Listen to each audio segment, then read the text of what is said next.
مساء الخير، يا رب يكون الجميع بخير. واستكمالا لابطالنا الحلوين، انستا شيرين ابتدت معانا الاسبوع اللي فات 3/6، النهارده 10/6، 99.3، النهارده 95.7. نسبة الدهون العامة كانت 45، النهارده 44.3.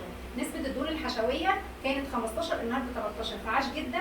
شيرين بقى هتقول لنا الاسبوع الاولاني ده فرق معاها في ايه. طبعا انا عايزه افكركم بشيرين بعد شهرين، عشان الفيديو ده هيفضل معانا في المكتبه بتاعتنا. بعد شهرين هفكركم بيها. شيرين هتقول لي واحنا بنتكلم مع بعض قالت لي كام كلمه حلوين قوي، فقلت هتدي طاقه ايجابيه للي من سنها. شيرين صغيره جدا في السن. قولي لنا بقى يا شوش وانت بتتكلمي، قلت لنا كام كلمه كده حلوه قوي قوي، فقلت لك لازم نقوم نعمل فيديو عشان ندي طاقه ايجابيه للناس اللي بتسمعنا. اتفضلي. انا اولا يعني في ناس دايما بتحس ان الدايت يعني اول ما تبدا دايت لا خلاص هتتحرم بقى من كل حاجه. صحيح. الحاجات اللي بتحبها. صحيح. بل بالعكس انت لما بتبداي تحسي نفسك بتبداي صح. بتبداي صح طبعا. انت بتغيري نمط حياتك كامل.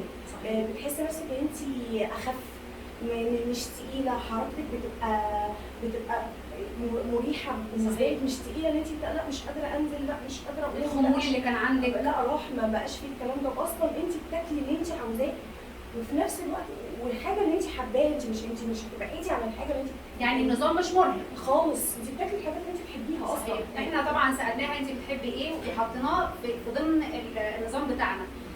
شيرين انا مبسوطه بيها عشان شيرين قالت لي كام كلمه حلوين. انا كانت قدامي مغريات كتير جدا بس انا ما كتير انا لدرجه ان انا يدوني حلويات، يدوني لبس، يدوني، اقول لهم مش عايزه. انا مش حتى العيش مش عايزه اكله. يعني انا المفروض ان انا مكتوب لي برضه في الدايت عيش مش عايزاه. يعني انا حتى بديت توكسين ومش قادره استنى، مش عايزه اكله. ليه بقى؟ عشان هي نفذت زي ما انا بقول دايما ان التغذيه بتبتدي من المخ. انا بدي مؤشر لمخي ان انا عايزه اكل ولا مش عايزه، انا عايزه ابتدي ولا مش عايزه. شيرين اول ما جت قالت لي انا عايزه اغير حياتي، فهي فعلا ابتدت على التغيير وباديه بدايه ممتازه. فعايزاكي يا شيرين تكملي، وانا مبسوطه بيكي وبالكلام اللي انت قلتيه، وده يدي بادره امل لناس كتير. سنك الصغير قدامك مغريات كتير جدا، ممكن تاكلي وتشربي وتعملي كل الحاجات، بس انت اخترتي صحتك. وزي ما قلت لكم هفكركم بشيرين بعد شهرين هتشوفوا حد تاني خالص خالص.